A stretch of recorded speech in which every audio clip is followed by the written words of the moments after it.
ಆತ್ಮೀಯ ವೀಕ್ಷಕರೇ, ತಮಗೆಲ್ರಿಗೂ ಕೂಡ ಬಂಜಾರ ಬಂಧು ಚಾನಲ್ಗೆ ಸುಸ್ವಾಗತ.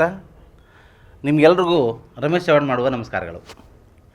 ಇವತ್ತು ನಾವು ಬಂಜಾರ ಸಮುದಾಯದ ಆರಾಧ್ಯ ದೈವ, ಪವಾಡ ಪುರುಷ, ಪುಣ್ಯಪುರುಷ ಆಗಿರತಕ್ಕಂಥ ಸಂತ ಶ್ರೀ ಸೇವಾಲಾಲ್ ಮಹಾರಾಜರ ಜನ್ಮಸ್ಥಳವಾದ ಸೂರಗೊಂಡನಕೊಪ್ಪ ಅಂದರೆ ಭಾಯಗಡ್ ಅಂತ ಏನು ಕರಿತೀವಿ, ನಾವಿವತ್ತು ನಿಂತಿರೋ ಇದು ಸ್ಥಳ ಬಂದ್ಬಿಟ್ಟು ಪಂಚಾಯತಿ ಕಟ್ಟೆ ಅಂತ ಹೇಳ್ಬಿಟ್ಟು.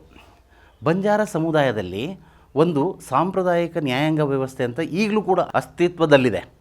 ಇಲ್ಲಿ ಆ ಒಂದು ಬಂಜಾರರ ಸಾಂಪ್ರದಾಯಿಕ ನ್ಯಾಯಾಂಗ ವ್ಯವಸ್ಥೆಯನ್ನು ಪ್ರತಿಬಿಂಬಿಸುವ ರೀತಿಯಲ್ಲಿ ಇಲ್ಲಿ ತಾವೆಲ್ಲ ನೋಡ್ಬೋದು. ಈ ಕಡೆ ಈಗ ಸಂತ ಸೇವಾಲಾಲ್ ಮಹಾರಾಜರು ಈಗ ಒಂದು ನಾಯಕ ಅಂದರೆ ನಮ್ಮಲ್ಲಿ ನಾಯಕ್, ಡಾವ್, ಕಾರ್ಭಾರಿ, ಹಸಾಬಿ, ನಸಾಬಿ ಅಂತ ಇಂಥ ಹಲವಾರು ಹುದ್ದೆಗಳಿದ್ದಾವೆ. ಅಂದರೆ ನಾಯಕ್ ಅಂದರೆ ಅಧ್ಯಕ್ಷ, ಡಾವೋ ಅಂದರೆ ಉಪಾಧ್ಯಕ್ಷ, ಕಾರ್ಭಾರಿ ಅಂದರೆ ಕಾರ್ಯದರ್ಶಿ, ಈ ಥರ ಹುದ್ದೆಗಳಿದೆ. ಅಂದರೆ ಈ ಬಹುಶಃ ಇವತ್ತು ಏನು ನ್ಯಾಯಾಂಗ ವ್ಯವಸ್ಥೆ ಇದೆ ಇದನ್ನೇ ನೋಡ್ಕೊಂಡು ಮಾಡಿರ್ಬೋದೇನೋ ಅಂತ ಅನಿಸುತ್ತೆ. ಆದರೆ ಇನ್ನೊಂದೇನು ವಿಚಾರ ಅಂತ ಹೇಳಿದ್ರೆ, ಇಡೀ ದೇಶದಲ್ಲಿ ಒಂದೇ ರೀತಿಯ ಉಡುಗೆ ತೊಡುಗೆ ಅಲ್ಲಿ ನೀವು ನೋಡ್ಬೋದು. ಉಡುಗೆ ತೊಡುಗೆ, ಆನಂತರ ಒಂದೇ ರೀತಿಯ ಭಾಷೆ, ಆಚಾರ, ವಿಚಾರ, ಸಂಪ್ರದಾಯ, ಪದ್ಧತಿ, ಇದೇನಾದ್ರು ಒಂದೇ ರೀತಿಯ ಒಂದೇ ಥರನಾದ ಏನಿದ್ರೆ ಅದು ಬಂಜಾರ ಸಮುದಾಯದಲ್ಲಿ ಮಾತ್ರ.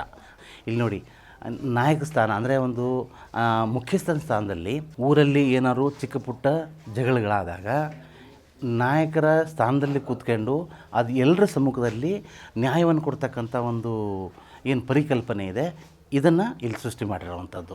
ಈಗ ಇಲ್ಲಿ ಗೋಹಸುಗಳು, ಯಾಕೆಂದರೆ ಅವರು ಗೋಪಾಲಕರು, ಹಾಗಾಗ್ಬಿಟ್ಟು ಈ ಹಿಂದೆಲ್ಲ ಈಗ ನೋಡಿ, ಇದೊಂದು ಆಲದ ಮರದ ಕೆಳಗಡೆ ಒಂದು ಪಂಚಾಯತಿ ಕಟ್ಟೆ ವ್ಯವಸ್ಥೆಯಲ್ಲಿ ಸಂತ ಸೇವಾಲಾಲರು ಕೂತು ಈ ಊರಲ್ಲಿರ್ತಕ್ಕಂತಹ ತಾಂಡಾದಲ್ಲಿರ್ತಕ್ಕಂತಹ ಒಂದು ಚಿಕ್ಕ ಪುಟ್ಟ ಸಮಸ್ಯೆಗಳನ್ನು ಅವರು ಪರಿಪರಿಯಾಗಿ ಎಲ್ಲರ ಅಭಿಪ್ರಾಯವನ್ನು ಸಂಗ್ರಹಿಸಿ ನೀನು ಮಾಡಿರೋ ತಪ್ಪು, ನೀನು ಮಾಡಿರೋ ಸರಿ ಅಂತ ಹೇಳ್ಬಿಟ್ಟು ನ್ಯಾಯದಾನವನ್ನು ಕೊಡ್ತಕ್ಕಂಥ ಒಂದು ವ್ಯವಸ್ಥೆನ ತಾವೆಲ್ಲರೂ ಕಾಣ್ಬೋದು.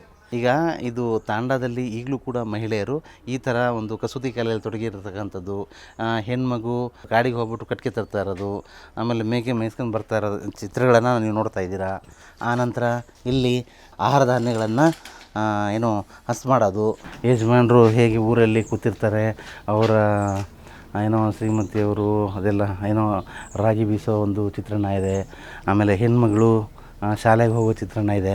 ಅಂದರೆ ಸಂತ ಸೇವಾಲಾಲರು ಅವರ ಪ್ರವಚನಗಳಲ್ಲಿ ಮತ್ತು ಸಂದೇಶಗಳಲ್ಲಿ ಹೇಳಿದ್ರಂತೆ, ಏನು ಮಕ್ಕಳನ್ನು ಓದಿಸಿ, ಹೆಣ್ಮಕ್ಳನ್ನು ಓದಿಸಿದ್ರೆ ಒಂದು ಸಮಾಜ ಏನೋ ಅಭಿವೃದ್ಧಿ ಆಗುತ್ತೆ, ಕುಟುಂಬ ಅಭಿವೃದ್ಧಿ ಆಗುತ್ತೆ ಅಂತ ಎಲ್ಲ ಆ ಟೈಮಲ್ಲಿ ಹೇಳಿದರು ಅಂತ ಹೇಳ್ಬಿಟ್ಟು ಅವರ ಪ್ರವಚನಗಳನ್ನು ನಾವು ಕೇಳ್ತೇವೆ.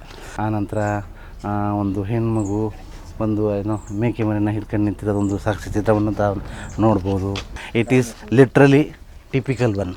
ಅಂದರೆ ಇಲ್ಲಿ ಈ ಒಂದು ತಾಂಡಾನಲ್ಲಿ ಈಗಲೂ ಕೂಡ ನೀವು ಏನೋ ಕಾಡಿನಿಂದ ಒಂದು ಕಟ್ಟಿಗೆ ಹೊರೆಯನ್ನು, ಸೌದೆಯನ್ನು ತರ್ತಾ ಇರೋದು, ಕೆಲಸ ಮುಗಿಸ್ಕೊಂಡು, ಆಮೇಲೆ ಯಜಮಾನರು ಆ ಒಂದು ಏನೋ ಕಟ್ಟಿಗೆ ಇದನ್ನು ತರ್ತಾ ಇರೋದು, ಜೊತೆಗೆ ಮೇಕೆ ಮೇಯಿಸ್ಕೊಂಬರ್ತಾ ಇರೋದು, ಇವೆಲ್ಲವೂ ಕೂಡ ನೋಡಿದ್ರೆ ನಾವು ಸಾಕ್ಷಾತ್ ಊರುಗಳಲ್ಲಿ ನಮ್ಮ ತಾಂಡಗಳಲ್ಲಿ ಇರೋದನ್ನೇ ನೋಡ್ತಿದ್ದೀವಿ ಅಂತ ಏನೋ ಅನಿಸುತ್ತೆ. ಇಲ್ಲಿ ಮಹಿಳೆಯರು ಇಬ್ಬರು ಮಾತಾಡ್ಕೋತಾ ಏನೋ ಒಂದು ಎಂಬ್ರಾಯ್ಡ್ರಿ ವರ್ಕಲ್ಲಿ ಕಸೂತಿಯಲ್ಲಿ ನಿಂತಿರೋ ಅಂಥದ್ದು. ಬಹುಶಃ ನೀವು ಈ ಮಹಿಳೆಯನ್ನು ನೋಡಿದ್ರೆ ಗೊತ್ತಾಗುತ್ತೆ, ತಾಂಡ ವ್ಯವಸ್ಥೆಯಲ್ಲಿ ಮಹಿಳೆ ಏನೋ ಒಂದು ಸಾಂಪ್ರದಾಯಿಕ ಕಲೆ ಅವ್ರದ್ದೇನಿದೆ ಒಂದು ಶೈಲಿ, ಅಂದರೆ ಕಸೂತಿ ಕಲೆಯಲ್ಲಿ ನಿರತರಾಗಿರೋಂಥದ್ದು. ಇದನ್ನು ಅದಲ್ಲದೆ ನಿಮ್ಗೆ ಬಹಳಷ್ಟು ವಿಚಾರಗಳನ್ನು ಹೇಳಿದ್ದೇನೆ. ಈಗ ತಮ್ಮಲ್ಲಿ ಒಂದು ಸವಿನಯ ಪ್ರಾರ್ಥನೆ ಏನಪ್ಪ ಅಂತ ಹೇಳಿದ್ರೆ, ಈಗ ನಾವೆಲ್ಲರೂ ಕೂಡ ಈ ಒಂದು ಸಂತ ಸೇವಾಲಾಲರ ಜನ್ಮಸ್ಥಳವನ್ನು ಅಭಿವೃದ್ಧಿಪಡಿಸೋ ನಿಟ್ಟಿನಲ್ಲಿ ಏನೋ ಪ್ರತ್ಯಕ್ಷವಾಗಿ ಅಥವಾ ಪರೋಕ್ಷವಾಗಿ ದೇಣಿಗೆ ನೀಡೋದ್ರ ಮುಖಾಂತರ ಅಥವಾ ಪ್ರೋತ್ಸಾಹ ಮಾಡೋದ್ರ ಮುಖಾಂತರ ತಾವೆಲ್ಲರೂ ಕೂಡ ಒಕ್ಕಲಿನಿಂದ ಒಮ್ಮನಸ್ಸಿನಿಂದ ಎಲ್ಲರೂ ಕೈ ಜೋಡಿಸಿ ಈ ಏನೋ ಕ್ಷೇತ್ರವನ್ನು ನಾವೆಲ್ಲರೂ ಸಂರಕ್ಷಣೆ ಮಾಡಬೇಕಾಗತ್ತೆ. ಮತ್ತು ಮುಂದಿನ ದಿನಗಳಲ್ಲಿ ಮುಂದಿನ ಪೀಳಿಗೆಗೆ ಪರಿಚಯಿಸೋ ನಿಟ್ಟಿನಲ್ಲಿ ಈ ಎಲ್ಲ ಒಂದು ಬಾಯಗಣ್ಣ ವಿಚಾರಗಳಿದೆ, ಅದನ್ನೆಲ್ಲ ಸಂರಕ್ಷಿಸೋದು ನಮ್ಮೆಲ್ಲರ ಆದ್ಯ ಕರ್ತವ್ಯ. ಹಾಗಾಗ್ಬಿಟ್ಟು ತಾವೆಲ್ಲರೂ ಕೂಡ ಈ ಒಂದು ಧಾರ್ಮಿಕ ಕ್ಷೇತ್ರದ ಬಗ್ಗೆ ಸಪೋರ್ಟ್ ಮಾಡ್ತೀರಾ ಅಂತ ಹೇಳ್ತಾ, ಈ ವಿಡಿಯೋ ನಿಮ್ಗೆ ಇಷ್ಟ ಆಗಿದ್ದರೆ ಲೈಕ್ ಮಾಡಿ, ಶೇರ್ ಮಾಡಿ, ಸಬ್ಸ್ಕ್ರೈಬ್ ಮಾಡಿ.